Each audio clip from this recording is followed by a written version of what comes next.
no further than Prince Philip. So then we had the Diana tales. Will you be waiting there for me? Well, he waited. He waited, but she never came. She didn't come. She was being murdered by the royal family at that time. Oh, yeah. And that's an indiscreet discussion of the royal family. Oh, now, if Diana was alive today, my God, can you imagine? She would be the head of magazine deals worldwide. She would own it. She would. She'd smash it. Oh. But the paparazzi killed her, just like Daniel Baldwin. Do you think Princess Diana would be so fucked if she were alive to end up on Big Brother one day? You said you thought Fergie might go on it. I could, it had to be a lot, but... Where were you when Princess Diana died? I can't remember. You can't remember? Is there a real story there? No. I was asleep because I've been up all night. Yeah, because it was like 2 a.m. or something, wasn't it? Yeah, no, I was asleep like midday the next day, and my mum rang up and she went, "Oh, it's ever so sad about Diana, isn't it?" And I went, "Yeah." I didn't know what had happened. I just had to pretend I knew. So yeah, I was basically on drugs when that happened. You were there. You were there, man. I was not there. I was asleep. So then, James was telling Stevie, you need to be more confident. That was a nice side of James there. But then later he was slating him in that task. So then we had half a face and in a wheelchair. And James also told Stevie to stop whittling. Now, yes, whittling. I've been told whittling isn't a word, but look, that is a word. First of all, it is a word with, I think, at least 2 meanings. Secondly, it's a quiz show called Whittle, so that's proof itself. Whittling is when you're like unnecessarily worrying about something, like you're just like whittling about going on holiday, or you're whittling about being put on the block. Yeah, whittling about work. It's like worrying, but it's more like annoying, like an old person would do it. So then. Yeah, Janice said to Daniel, "Why aren't you in a movie? You're just doing a C-list reality show." Now, is Big Brother a C-list reality show, or...? Yeah, I would say so. Hold on, she's in that reality show. So then it was that Natasha and James task with Jenny Bond. Do you care about that?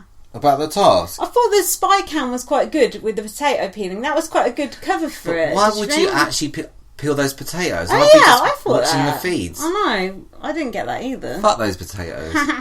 And then, why did they leave James and Natasha in that room for ages afterwards, and then they just say loads of indiscreet stuff? Wouldn't you be sus if they left you like that? I know, I'd be like, why are we still sitting in here? Cool, don't you think so-and-so's a cunt? Like? And they went, "Oh yeah, the person who's really surprising me is Jenna. I thought she'd be a right old tramp, but actually she's a brilliant businesswoman." And she's like, "Oh yeah, that's a good compliment. Okay." So really, if they'd have been shrewd players, they would have been brown-nosing everyone. Well, they were a bit. And then Jenna went back in the house and met up with her alliance and was like, "Hey, this is what they were saying about us," didn't she? Well, you say alliance. They weren't an alliance before that. They weren't an alliance when they were nominating the fuck out of each other either. They're cannibalising each other. Stupid. It's madness. And what did you say? Not one British person nominated another British person. John McCrick said it right on Bots. I know you don't watch Bots anymore, but he said if this show was on in America, no American person would vote for an English person to win, a British person. Someone's got to be a turncoat, like Dan Giesling, that sort of a character. That's true. Now, Scoop and Paul were in the bathroom. Scoop said, "Hey, you want to be black?" Paul said, "I don't mind being black." And Scoop then gave him his hair product, black person's hair product. Yeah. He said, "If you start liking this, I'm going to have to send you it from America." Did his hair up all nice, and then Scoop walked out the room, and Paul said, "I'm a little black boy now." What do you think about that? I like good TV. You like good TV. What's not to like? That was one of the funniest things I've ever seen. And didn't even Scoop said, "This is going to be on TV." This is going to make good television. You like good TV? Exactly. So then we had that paparazzi task, which I thought was actually quite good. The photos were good. There was Scoop doing a lap dance, James's arse, and Austin snogging Sherry. Oh, that James's arse one was good. Yeah. Austin's like, "I'm not perving on James's arse," and then just like did a well face. And Oh yeah, he said, I have to pretend to look at James's ass and be turned on by him and it's all an act, and then laughed. I like how blatant Austin is. It's funny. But see how James just took his trousers off with no pants on and just stood right in front of him. Yeah, it was. And do you know what was cute on the live feed when James and Austin were doing that little handshake thing? Don't you think that was the cutest thing ever? What, with the... Yeah, they were doing like a fist bump and they were like doing a little handshake together, and they were going to the others, look at our handshake. And Austin's going, do you know how many best friends I've got? No, how many friends I've got in England? And James was like, one. And he's like, yeah, and now you. And he said, and I'm demoting my other friend. That was funny. It's just so cute. Like, their friendship does seem like really genuine. Something genuine in the Big Brother house. I wonder how Ted will try and ruin it. I don't trust it. Now, Jenna was spraying something on her arse. Oh yeah, now what's going on there? Fuck knows, weed killer. You said it was fake tan, but... Someone told me it was, but... Why would you use fake... It looked like Elnet to me. Why would you make your arse look like that, more to the point? It's fucking horrible, doesn't it? Maybe she's had some kind of surgery Yeah, there. she has. She's not just suddenly got fat just on her arse. Why would you make your arse fat? Well, ask Kim Kardashian, I don't know. No, but... Some people like that. Yeah, but not when you're already... She ain't fat. Oh, okay. James! What? Stop body shaming. If Cheryl Cole is queen, that is going to be against the law, alright? Alright. Is it? Sorry, Cheryl for... Now, here's some more live feed. Scoop's life goals. Here we go. He wants a detached house of his own. He wants to hear his dog bark. He wants to run around naked and play porno so loud and no one can hear them. But he did live in an apartment for 3 years. Yeah. And he didn't like it because he could hear people having sex through the walls, and he said he was banging on the walls all the time. And he could hear that little Johnny can't read. He heard that through the wall as well. Oh, poor little Johnny. I just thought that was such like a pure life goal to have, that he wants to run around naked and play pornos as loud as he likes. I just thought that was just the most quality thing, the most honest thing I've ever heard anyone say. It was just brilliant. And also, he got no noms, which denotes that he could go deep just by accident. And then he said, your baby mama, you're stuck with them forever like herpes. They'll be there now, and they'll be there in 2037. What do you think? Is that sexist? No, not really. I think, what is it about him? Like, everything he says... he just gets away with it. He's alright. I don't know why that is. And he said he downsized his house, and James was like, oh, why? You just wanted to live somewhere smaller. And Skip was like, no, I got divorced. It's just so funny, like... Scoop is just, every word that comes out of his mouth is pure gold. But then they were cutting back to like Gail and Jenna having a really boring conversation about wrestling. Oh yeah, the UFC or... Oh god, I couldn't think of anything more boring. Yeah. How old is Gail Porter? She said her little brother was 42. 41. I thought that as well. Weird, isn't it? Did you notice Jenna's sleep mask looked like goggles? Looked like it was all padded. It looked really good. You think she's got night vision? Oh, could do. It looked really good. That's a true gamer. It looked really good. And then James was under the covers with Austin, and they were whispering. And I thought, James is not observing Julia from Big Brother 17's rule that she told Liz, don't ever go under the covers with Austin. That's a crossover joke for our BB USA listeners. Yeah, but if they did do it on top of the covers, they'd be in even deeper shit than they are already. That's true. James and Austin weren't the only ones having pillow talk. Bobby Davro and Paul Burrell. Now, why were they sharing a bed? There's not enough beds to go round, is there? Oh, really? That old chestnut. And they had a proper good chat, didn't they? It was good. Now, first of all,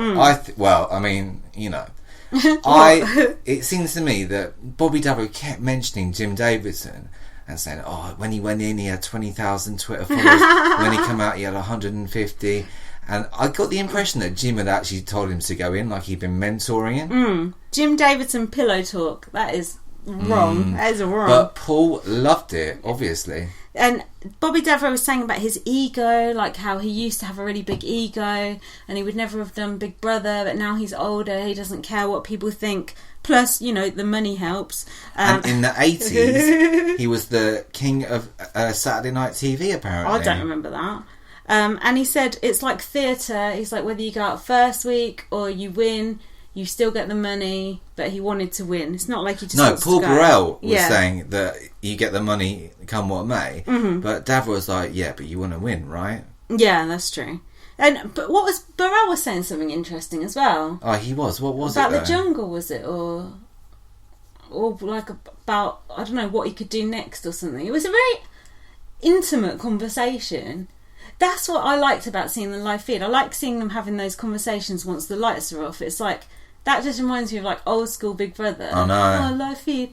But there was something about the intimacy of those conversations. And you never see those on the main show because they're not relevant, but they're just really, really interesting moments, and I appreciate that. That 1 hour of live feed has been increasing my enjoyment of the show, like double, like at least double. It's a whole new world. I want to know what the ratings are for it, but apparently they're not releasing them. Right. And not telling people that it's on. Fucking idiots. Anyway, so now we're on to tonight's show, the eviction episode. You can expect fake slurs about sexuality. Right. Oh, yeah. Sherry fell over. But why, though? Actressing? What, falling over? Yeah, I didn't see what she fell into. I think she tripped over on something. She's quite old. So the task was they had to go in and make people angry or something. Paul Burrell specifically said at the beginning of the task that it is your duty as a royal servant to make sure they get really angry. How does that work? He said it twice. But it was only certain people who went in there. Like... I mean, he didn't say, look, just stir up as much hate as you can. But still, really, I think the buck stops with Paul Burrell, don't you? Yeah, definitely to blame. Again. Now, Farrah said, I have to stick my tongue out to eat. What's she, fucking lizard? That ain't right. It could be. She could be a lizard.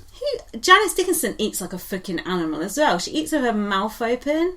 I think it's like when they have veneers and shit. It's like watching a horse eat, isn't it? And she's always eating. All day long. Kosher, not kosher, she don't care. So the argument started off with, you can fantasise about sucking his cock to James about Austin or vice versa. Right. You act gay as fuck. You're a fucking gay homo. Yeah. Is that within the rules of the task? Well, it's like when you're on a task, anything's acceptable, isn't it? So could you just... Big Brother, it's like Big Brother told me to say... Well, that was the excuse. She said, you like to go to orgies with dicks at your ass. Right. I've seen her with a dick up her ass, just saying. And you're retarded. That's nice. Well, And James said, you're a mother. James was rising to it, but I'd fucking rise to it if I was in there, that bitch. Gail was crying. Boo-woo. Wasn't Farrah eating and still putting everyone on blast? She'd done the whole hate-filled speech while actually eating. That is a true gamer. Was her tongue out or not out? I don't know, but she was applying lip gloss at one point. She speaks with forked tongue. And she's calling people a dipshit again. I like that. Okay, and now who's a lesbian? Oh yeah, Natasha and Gail, you guys are fucking lesbians or something. Why are all her insults homophobic? And was she digging out Chloe for her relationship, or was it someone else? Oh yes. Was it her who said it, or was it someone else? No, it was her, but I can't remember who she said about it to. Proposing or something. Yeah. I don't know. And then Chloe started crying, and she said, "Can we just eat? Some people in the world are starving." Oh yeah. Well, sorry about that. And then when they come out the room, Austin was like jumping for joy, and he went, all three of them were in tears. That was good. I thought Austin looked pissed off when he was in there, and then he come out and he was pleased as punch. That's not okay, is it? No, that's okay. I like it. It's good Big Brother, yeah. And then Gail said, if I was in the outside world, I would pull her hair and whip her ass. Do you know what? If I wasn't sat here on this sofa on this podcast, I'd shoot that person. Everyone says crap like that. Shut up. I realised the thing about Gail and her being bald now. I figured it out. Figured it out. She likes being bald because it gets her that sympathy, and she likes playing the victim. Do you think that's harsh? She does. She likes that getting the fucking sympathy phone. And you know what she said on the live feed about her boyfriend? That was weird, wasn't it? What, the... Jenna was like, oh, you got a boyfriend, blah, blah, blah. And Gail went, well, he's very laid back. He could be, I could be anyone. What? That's a funny thing to say, isn't it? I know. What's her boyfriend look like? No, but she was always like, oh, I'm really ugly, basically, she's trying to say, but is that... Try putting a fucking wig on and... That's rude. Well, it would help. They need to have a wig.